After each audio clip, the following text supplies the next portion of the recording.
This is The Critical Thinker, episode 17.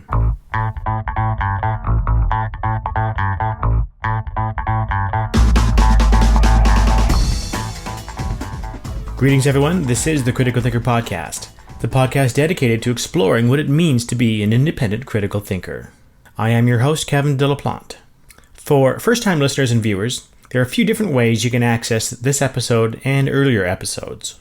You can subscribe to the podcast on iTunes. Just search for Critical Thinker in the search bar, and you'll find two podcast shows that look very similar, but one version is audio only, and one version includes video. You can also view the video versions of the podcast on YouTube.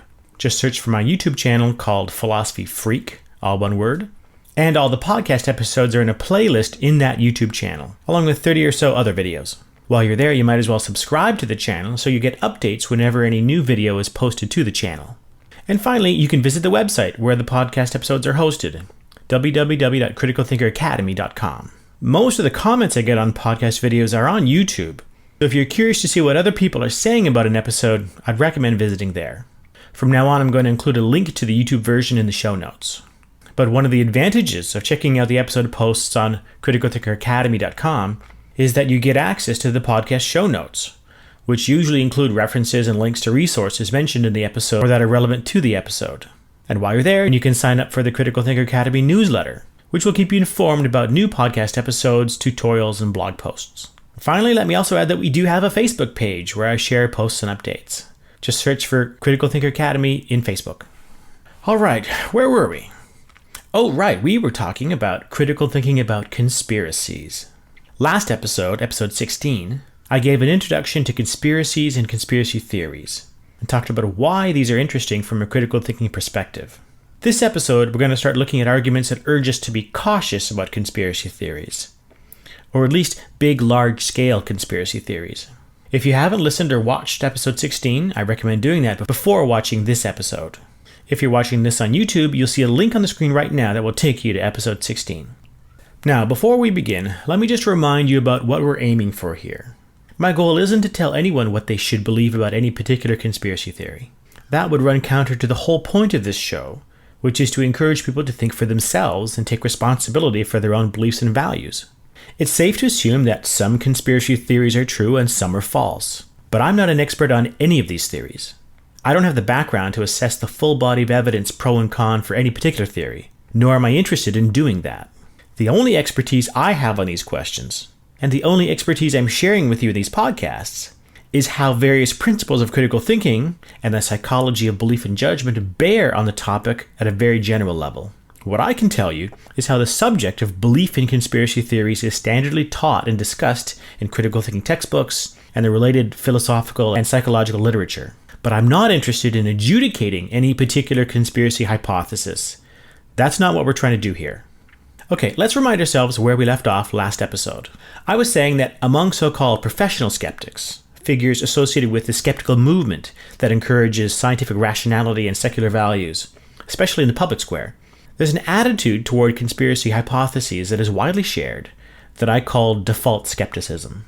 Default skepticism about conspiracy theories is the view that there's something about conspiracy hypotheses that justifies a certain default skeptical stance toward them.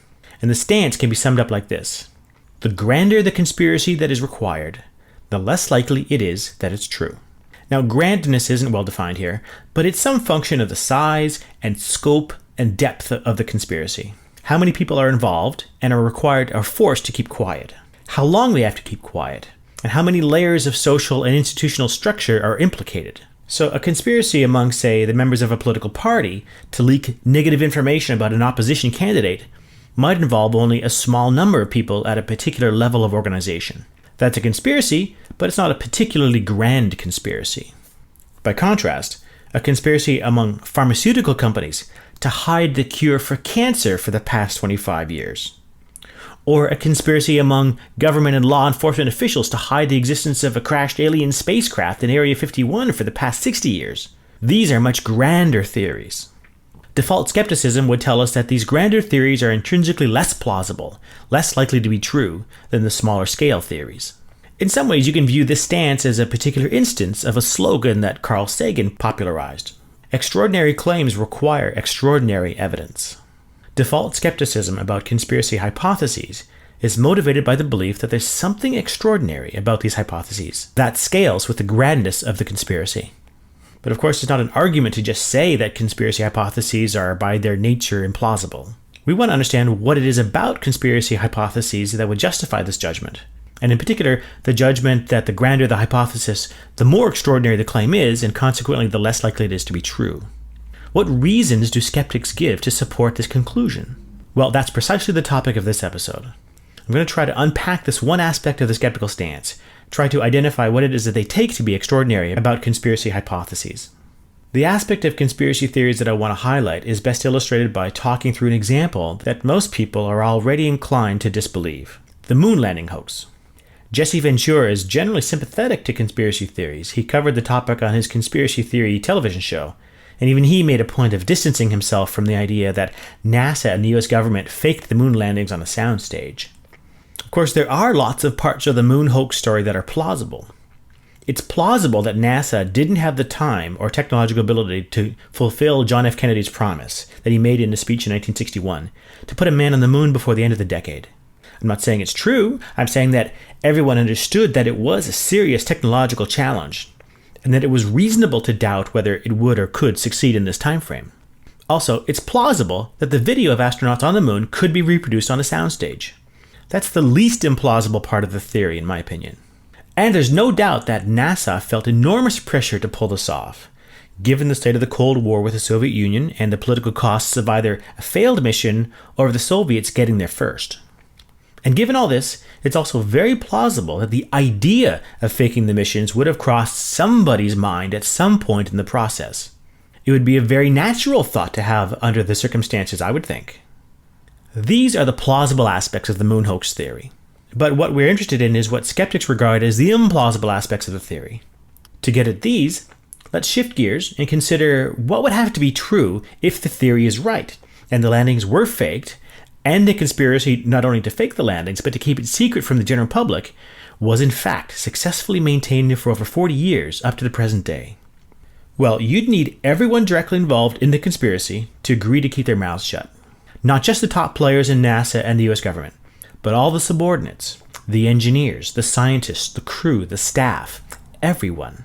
You'd also need everyone who was indirectly involved, those implicated in the cover-up in some way but not directly aware that a cover-up was going on. You need all these people to remain in the dark, or to keep silent if they came to know about it. Now let's think for a moment about human nature. Isn't it likely that at least some of the people directly involved would be anxious and conflicted about what was going on? The urge to tell someone would be strong, wouldn't it? In at least some people? Wouldn't it be likely that some of these people would feel compelled to confide in their spouses or friends? But if so, those spouses and friends would also have to have kept their mouths shut. But wouldn't there also be a strong urge among at least some of these people, either directly or indirectly involved, to blow the whistle on this? If this story broke and it was confirmed, there is no doubt it would have been the story of the decade, if not the century. Whoever broke it would be world famous overnight.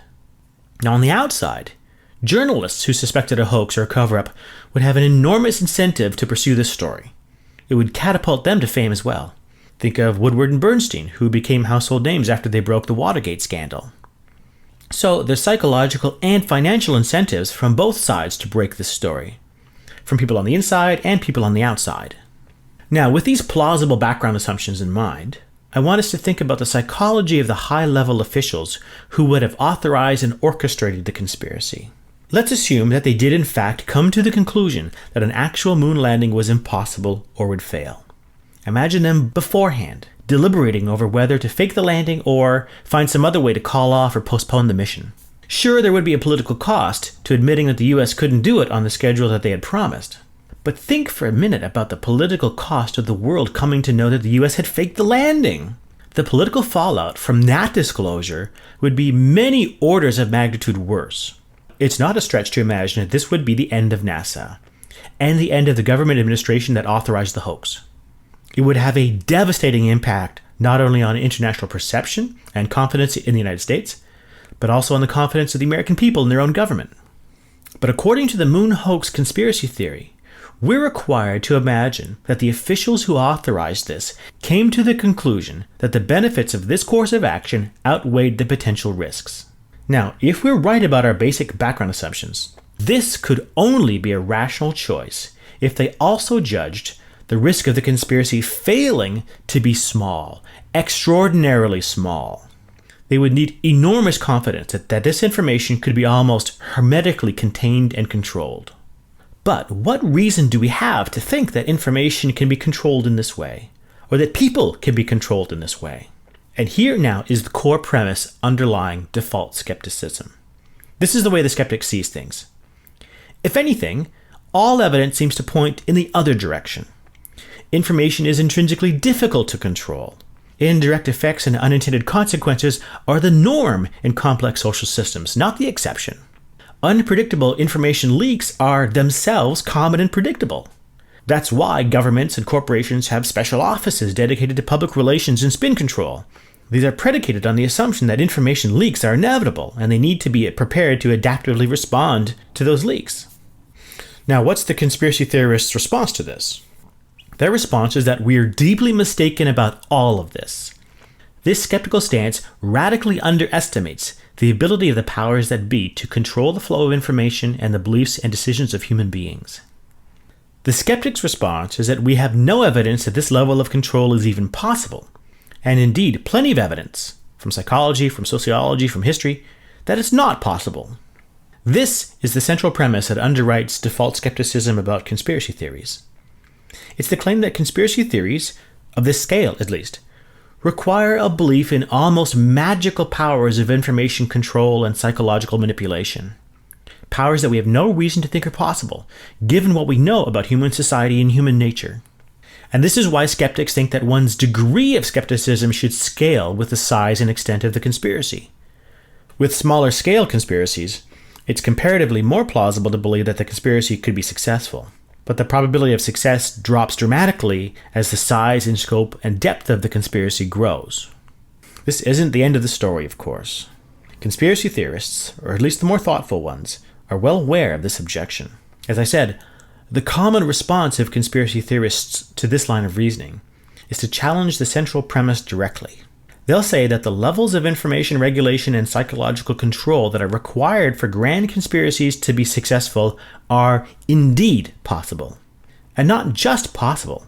This is a key component that you see in every grand conspiracy theory. The claim that there exist various methods of persuasion and mind control that elite powers have at their disposal, and that these methods of mind control, coupled with carefully organized campaigns of disinformation and distraction, are the means by which grand conspiracies are successfully implemented and maintained. Well, we've run out of time for this episode. In the next episode, I'll follow up on this response and explore how the debate over the plausibility of conspiracy theories changes when it shifts to this new level. The level of whether or not the ideas and messages promoted through mainstream media and even mainstream science have already been influenced or manipulated by the conspirators, the powers that be. So stay tuned for that episode because it gets interesting.